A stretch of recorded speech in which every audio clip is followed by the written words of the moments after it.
Assalamualaikum warahmatullahi wabarakatuh. Shalom.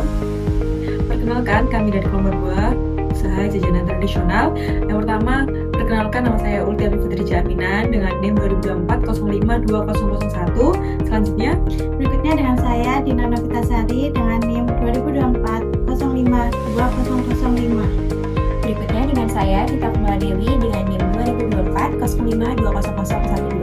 Dengan saya Mayfri Andika dengan NIM 2024-05-222. sekian, selamat menonton.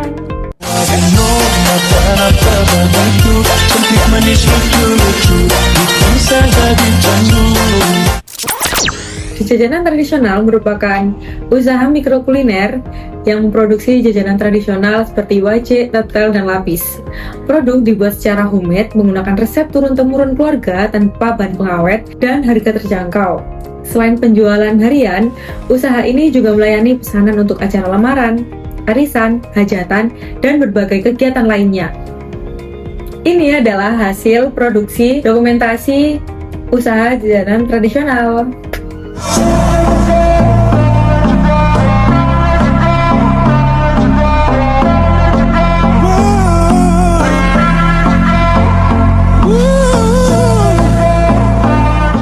Permasalahan usaha jajanan tradisional, yang pertama ada ketidakstabilan harga bahan baku, yang kedua modal usaha terbatas, yang ketiga ada promosi media sosial yang belum maksimal, yang keempat proses produksi masih manual dan kurang efisien, yang kelima ada persaingan pasar yang semakin ketat dengan pasar-pasar lainnya. Kami menganalisis SWOT pada usaha jajanan tradisional. Yang pertama ada strength, yaitu kekuatan. Yang pertama ada cita rasa khas tradisional yang dibuat tanpa bahan pengawet, berbentuk bunga, buatan rumahan, dan resep turun-temurun keluarga. Yang terakhir ada peluang usaha berkembang.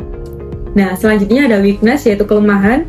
Yang pertama ada skala usaha kecil, modal terbatas, promosi digital yang kurang maksimal dan bergantung pada stok bahan baku, proses produksi yang lama sekitar 5-6 jam, dan yang terakhir proses produksi masih manual. Ketiga ada opportunities, yaitu peluang. Yang pertama ada minat tinggi terhadap jajanan tradisional, yang kedua ada promosi mudah melalui media sosial, yang ketiga ada peluang pesanan acara khusus, yang keempat atau yang terakhir rasa khas sebagai pembeda produk. Yang terakhir ada threats atau ancaman. Yang pertama harga bahan baku tidak stabil, yang kedua persaingan dengan jajanan modern dan sejenis, yang ketiga perubahan selera konsumen, yang terakhir ada penurunan daya beli masyarakat. Pada bagian ini, saya akan menjelaskan mengenai analisis SO, WO, ST, dan WT. Analisis SO itu merupakan strength dan opportunity. Yang pertama, memanfaatkan cita rasa autentik dan bentuk unik untuk menarik konsumen, seperti bentuk bunga. Yang kedua, mengembangkan pesanan khusus untuk acara, seperti acara lamaran, arisan, dan hajatan. Kemudian, analisis WO atau weakness dan opportunity. Yang pertama, memanfaatkan media sosial untuk memperluas pasar, seperti adanya WhatsApp, TikTok, ataupun Instagram. Yang kedua, yaitu menambahkan omset melalui layanan pesanan khusus dan hampers. Kemudian, ST, yaitu strength dan trait. Yang pertama, menonjolkan keunikan seperti tanpa bahan pengawet dan nilai tradisional untuk menjaga loyalitas pelanggan. Yang kedua, mempertahankan harga pasarnya, yaitu 2.500 per piecesnya, agar tetap diminati oleh pasar. Kemudian WT, yaitu weakness dan traits, mencari pemasok bahan baku alternatif yang harganya tetap stabil dan tidak naik turun.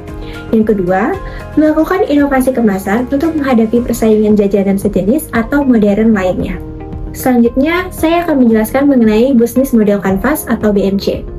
Yang pertama ada customer segment. Customer segmentnya ini terbagi menjadi 3, yaitu demografis, geografis, dan psikografis. Demografisnya sendiri itu berasal dari anak-anak umur 7-11 tahun dengan rata-rata 10%. Kemudian remaja 12-16 tahun dengan rata-rata 15%. Yang ketiga yaitu dewasa dari umur 17-59 tahun dengan rata-rata 45%. Dan yang terakhir yaitu lansia umur 60 tahun dengan rata-rata 30%. Kemudian di bagian geografis, usaha ini diminati oleh penduduk dari Jawa Tengah dan Jawa Timur. Kemudian dari psikografisnya, pecinta makanan tradisional dan penyelenggara acara. Kemudian value proposition. Yang pertama, wajik dengan bentuk bunga tradisional. Yang kedua, tanpa bahan pengawet. Yang ketiga, resep yang turun-temurun khas keluarga. Yang keempat, harganya terjangkau mulai dari 2.500 per piecesnya. Kemudian, yang terakhir cocok sebagai oleh-oleh khas Surabaya. Kemudian channels yang terbagi menjadi dua, yaitu penjualan offline dan penjualan online. Dari penjualan online-nya itu terletak di depan rumah, kemudian toko oleh-oleh, dan kantin sekolah. Sedangkan untuk penjualan online-nya, yaitu di WhatsApp Business, Facebook, Instagram, dan TikTok. Kemudian customer relationship. Yang pertama, pelayanannya yang terbilang ramah. Kemudian penerimaan pesanan khusus. Ketiga, kualitas produknya yang selalu konsisten.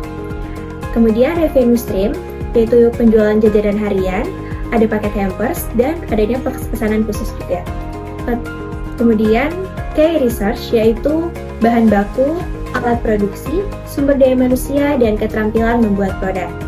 Kemudian key activity, yaitu pembelian bahan baku, pembuatan harian, pengelolaan pesanan khusus, pengemasan, penjualan, dan pelayanan pelanggan. Kemudian key partner. Yang pertama, supplier bahan baku, pelanggan yang tetap, masyarakat sekitar, dan penyelenggara acara. Kemudian cost structure, yaitu yang pertama biaya bahan baku, kemudian biaya operasionalnya, kemudian kemasan, transportasi, dan alat produksi. Strategi pengembangan usaha yaitu dengan meningkatkan kualitas produk, dengan menjaga kebersihan, rasa, tekstur, dan juga tampilan produk. Yang kedua yaitu dengan mempertahankan produk yang berbentuk bunga, karena merupakan prinsip usaha. Selanjutnya adalah pengembangan inovasi kemasan, menggunakan kemasan tradisional seperti besek bambu dan juga alas daun pisang. Selanjutnya yaitu dengan menambahkan label usaha yang berisi nama brand, logo, sosial media, dan juga informasi produk. Yang ketiga yaitu memperluas jangkauan usaha, yaitu dengan mengikuti bazar UMKM, bazar kuliner, ataupun festival makanan tradisional yang diadakan oleh pemerintah maupun oleh komunitas usaha. Selanjutnya yaitu dengan memanfaatkan media sosial untuk menjangkau konsumen baru dengan mempromosikan melalui media sosial. Selanjutnya yaitu optimalisasi pemasaran digital dengan aktif melakukan promosi dengan membuat konten di Instagram, TikTok, WhatsApp Business, dan juga Facebook. Lalu promosinya berbentuk video atau foto produk dengan testimoni pelanggan dan juga promo pesanan khusus. Selanjutnya yaitu membangun kemitraan. Membangun kemitraan dalam usaha ini yaitu dengan cara bekerja sama dengan toko oleh-oleh, kantin sekolah, dan juga penyelenggara acara. Selanjutnya dengan menjalin kerjasama dengan pemasok bahan yang harganya stabil. Ketiga yaitu menjaga hubungan baik dengan pelanggan agar tetap konsisten untuk membeli produk. Selanjutnya adalah peningkatan kapasitas produksi. Dengan bertambahnya modal, maka akan diupayakan untuk melakukan pembelian mesin pengaduk ketan. Produksi dilakukan secara bergantian karena proses pembuatannya masih manual dan kapasitas produk usaha masih terbatas. Dengan sistem tersebut, pemilik usaha dapat menjaga kualitas produk serta mengelola penggunaan bahan baku dengan lebih efisien. Dalam 1 minggu, usaha ini mampu menghasilkan pendapatan sebesar Rp700.000 dengan laba sebesar Rp292.000. Margin laba yang diperoleh mencapai sekitar 41,71%, yang menunjukkan bahwa usaha ini masih memiliki tingkat keuntungan yang cukup baik. Selain itu, nilai return on investment sebesar 31,88%. Menunjukkan bahwa modal yang dikeluarkan dapat memberikan pengembalian yang cukup menarik bagi pelaku usaha. Setelah itu, pada strategi digital marketing ini, kami memanfaatkan 4 platform utama, yaitu seperti Instagram, Facebook, TikTok, dan juga WhatsApp Business. Masing-masing platform tersebut memiliki fungsi yang berbeda, sehingga konten yang dibuat juga disesuaikan dengan karakteristik penggunaannya.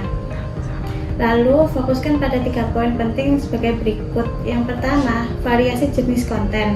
Yang kedua, jadwal unggahan yang konsisten. Dan yang terakhir, target yang ingin dicapai. Dari rencana ini adalah menjaga konsistensi promosi melalui 4 media sosial dengan variasi konten berupa foto, video proses pembuatan, promosi, dan testimoni pelanggan.